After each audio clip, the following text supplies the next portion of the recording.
Good morning सभी को। हम लोग देख रहे हैं डीसी जनरेटर, और डीसी जनरेटर में हम लोगों ने पार्ट्स ऑफ डीसी जनरेटर को देखा था। उसमें से हम लोग देखे थे कि किसको बॉडी बोलते हैं, एक बॉडी था जिसको यॉक भी बोलते हैं, टर्मिनल बॉक्स था जिसमें वायर को कनेक्ट किया जाता था, आई वुड था जिससे मोटर्स को एक स्थान से दूसरे स्थान तक उठा करके ले जाया जा सकता है, इंड प्लेट था जो दोनों ओर कवर किया हुआ प्लेट था, उसे इंड प्लेट बोलते हैं। उसके बाद जिसमें आर्मेचर स्थिर रहता है वो शाफ्ट कहलाता था।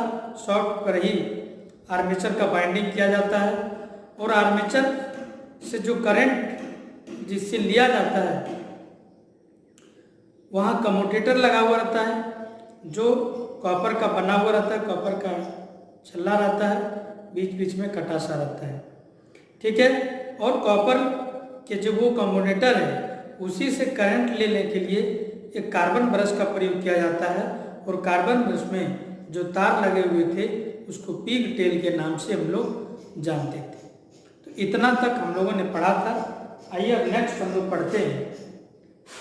डीसी जनरेटर्स में जो मैग्नेटिक फील्ड बनाया गया उसको बोलेंगे पोल। क्या बोलेंगे? ऐसे कोई अगर डीसी जनरेटर है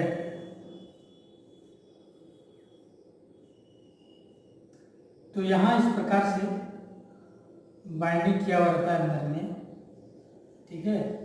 दो इसके बीच में आर्मेचर रहता है, इसके बीच में आर्मेचर रहता है। तो यहाँ जो सेट रहता है दोनों साइड उसी को हम लोग बोलते हैं पोल। क्या बोलते हैं? पोल बोलते हैं। उसमें बाइंडिंग किया हुआ रहता है, ठीक है। क्या बोलते हैं? पोल बोलते हैं। इस प्रकार से उसका डिजाइन है।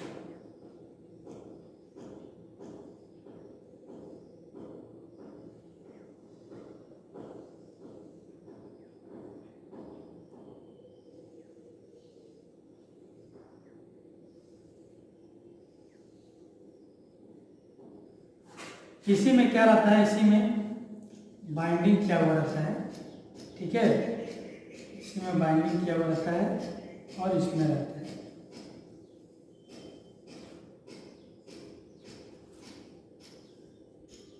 इसी को हम लोग बोलते हैं पोल बोलते हैं। क्या बोलते हैं? पोल। क्या बोलते हैं? पोल बोलते हैं, ठीक है। और जिसमें बाइंडिंग किया जाता है इसी को पोल शू के नाम से जानते हैं। पोल शू, उसी को किसके नाम से जानते हैं? पोल शू के नाम से जानते हैं, ठीक है। पोल शू है।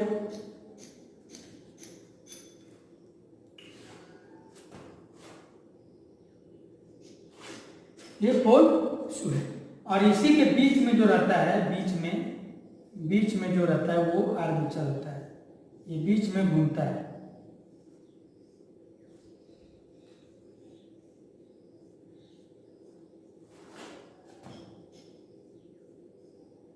ये बीच में क्या है? ये बीच में आर्मेचर है।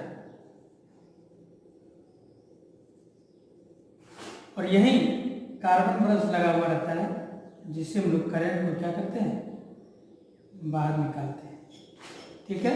एक हो गया पॉजिटिव, एक हो गया नेगेटिव। समझे कि नहीं समझे?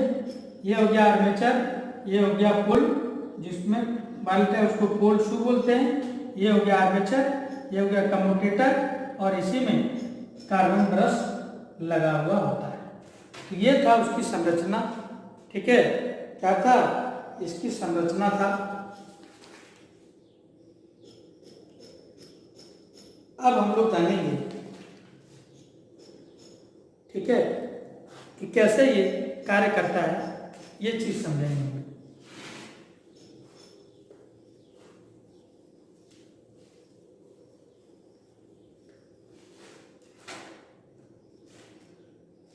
देखिए,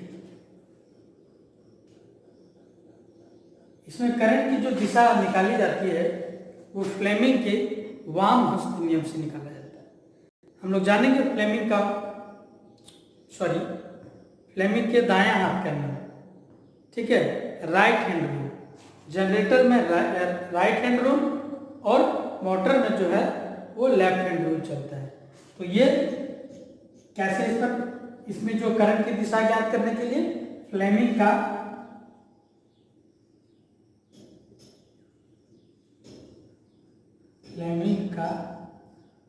दायां हाथ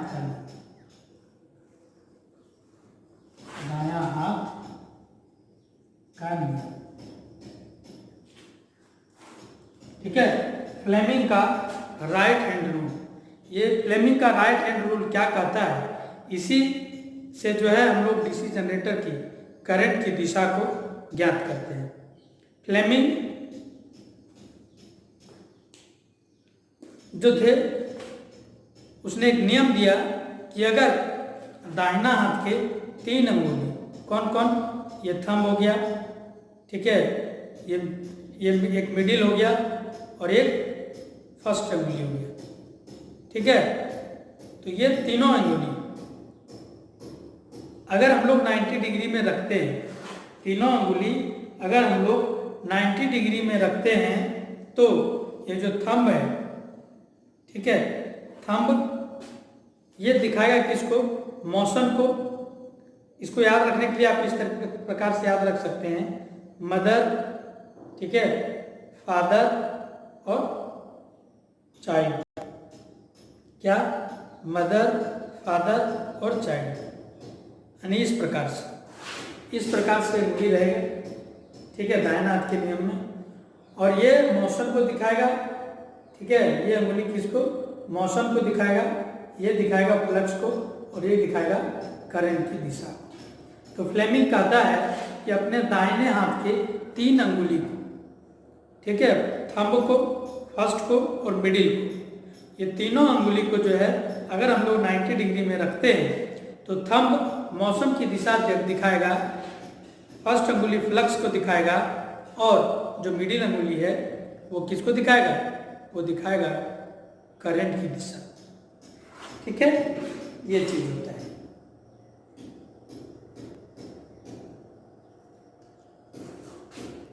देखिए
इस प्रकार अगर आप बनाएंगे, ठीक है, तो ये दिखाएगा, किसको दिखाएगा,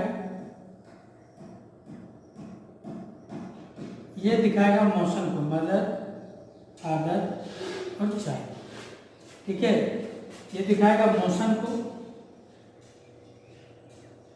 ये दिखाएगा फ्लक्स को और ये दिखाएगा करंट, ठीक है। तो ये दिखाएगा करंट को। यही है फ्लेमिंग का दाहिना हाथ का नियम। क्या है फ्लेमिंग का? फ्लेमिंग का दाहिना हाथ का नियम है, ठीक है, कि दाहिना हाथ इस तरह रखें तो ये दिखाएगा मोशन की दिशा, ये फ्लक्स की दिशा और ये करंट की दिशा, ठीक है। तो इससे क्या क्या देखने को मिला, कैसे मिला, क्या कैसे करंट को ज्ञात करेंगे? तो देखिए ये चीजें मान लेते हैं कि ये कोई चुंबक है, एन है इधर, इधर एस। ये कोई कंडक्टर है,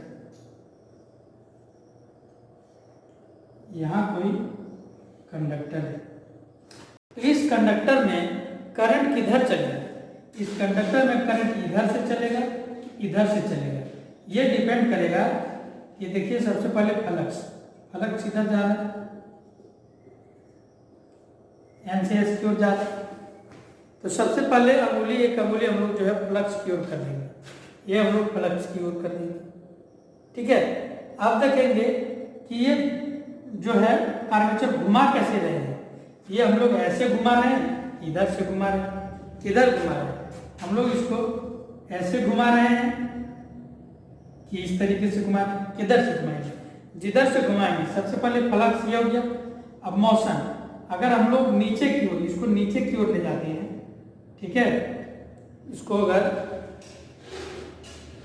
देखिए, अगर हम लोग ऐसे घुमा रहे हैं, ऐसे घुमा रहे हैं, तो ये कहाँ जाएगा? ये ऊपर की ओर जाएगा और ये नीचे की ओर जाएगा, ये नीचे की ओर जाएगा और ये ऊपर की ओर जाएगा। तो इस प्रकार से हम लोग, ये फ्लक्स हो गया। अगर हम लोग इसको ऊपर कर दें तो देखिए ये ऊपर हो गया, ये ऊपर हो गया, तो करंट की दिशा कैसे होगी? ऐसे होगी। ये फ्लक्स, ये मोशन और करंट ऐसे। तो इसमें करंट कैसे जाएगा? इसमें करंट ऐसे जाएगा। यहाँ कंडक्टर ऐसे गया, देखिए ये इसका मोशन किधर हो रहा है? इसका मोशन ऊपर, तो इस कंडक्टर का मोशन कैसे होगा? नीचे की ओर। तो मोशन को नीचे की ओर कर देंगे। ठीक है, ये मोशन नीचे की ओर, ये फ्लक्स, करंट किधर जाएगा? बाहर निकलेगा, ऐसे जाएगा करंट। ये करंट ऐसे जाएगा। तो जिससे करंट बाहर निकलता है वही क्या बोलता है? वही प्लस हो जाता है, और जिससे अंदर जाएगा वो माइनस हो जाएगा, वो नेगेटिव हो जाएगा, और ये पॉजिटिव। ठीक है, ऐसे ही नेगेटिव पॉजिटिव यानी कि करंट की दिशा को निकाला जाता है। तो डीसी जनरेटर में करंट की दिशा को ज्ञात करने के लिए फ्लेमिंग का दाहिना हाथ का नियम लगाते हैं। क्या है दाहिना हाथ का नियम? समझे कि नहीं समझे? समझे कि नहीं? एक बार और फिर से देखिए इधर, ये एन है, ये एस। यहाँ कोई कंडक्टर है, दो गो, ठीक है। अगर इसका मोशन ऊपर की ओर हो रहा है, या हम उल्टा बनाते हैं इसको, ये मोशन ऊपर की ओर हो रहा है, इसका मोशन किधर हो रहा है? ऊपर की ओर, ऐसे घूम रहा है, ऐसे करके। तो हम लोग फ्लक्स को करेंगे, और इसकी मोशन कैसे हो रहा है? ऐसे बाहर की ओर हो रहा है, तो करंट कैसे जाएगा? ऐसे जाएगा इसमें। तो इसमें करंट क्या होगा? इसमें करंट ऐसे जाएगा, ठीक है। और ये चूंकि ये बाहर की ओर जा रहा है, ये अंदर की ओर करंट ऐसे, तो इसमें उल्टा हो जाएगा। अगर उल्टा घुमाएंगे तो ये हो जाएगा पॉजिटिव, ये नेगेटिव हो जाएगा, और ये पॉजिटिव हो जाएगा। तो इस प्रकार से करंट की दिशा को ज्ञात किया जा सकता है, और करंट की दिशा को ज्ञात करने के लिए फ्लेमिंग का दाहिना हाथ का नियम का प्रयोग करते हैं। देखिए, अगर आपको समझ में नहीं आया तो सीधा आप इतना याद रखेंगे कि डीसी जनरेटर्स में करंट की दिशा को ज्ञात करने के लिए किसका प्रयोग किया जाता है? तो डीसी जनरेटर में करंट की दिशा को ज्ञात करने के लिए फ्लेमिंग का दाहिना हाथ का नियम लगाते हैं। ठीक है, तो दाहिना हाथ का नियम क्या है? दाहिना हाथ का नियम है कि अगर हम अपने दाहिने हाथ की 3 अंगुली को, थंब को, इसको फोर्थ फिंगर भी बोलते हैं, फोर्थ फिंगर भी बोल सकते हैं, पहला भी बोल सकते हैं। इसमें से ये फोर्थ फिंगर है, चौथा नंबर पर है, 1 2 3 4, चौथा नंबर पे, यानी कि इसको हम लोग फोर्थ फिंगर भी बोल सकते हैं।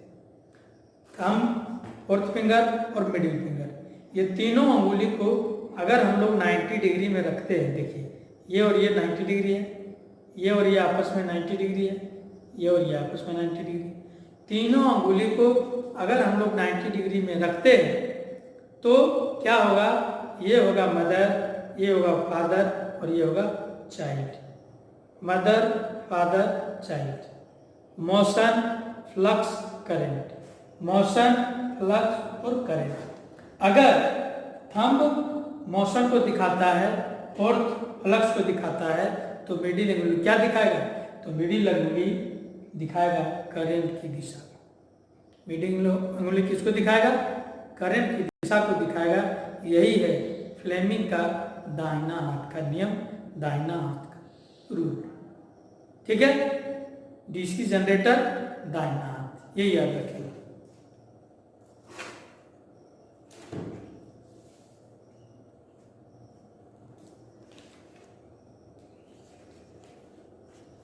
देखिए हिंदी में आप इसको लिख सकते हैं चालक की गति। चालक की गति, चालक की गति मतलब ये जो चालक है, कंडक्टर है, इसकी गति, ये फ्लक्स, चुंबकीय फ्लक्स, चुंबकीय फ्लक्स,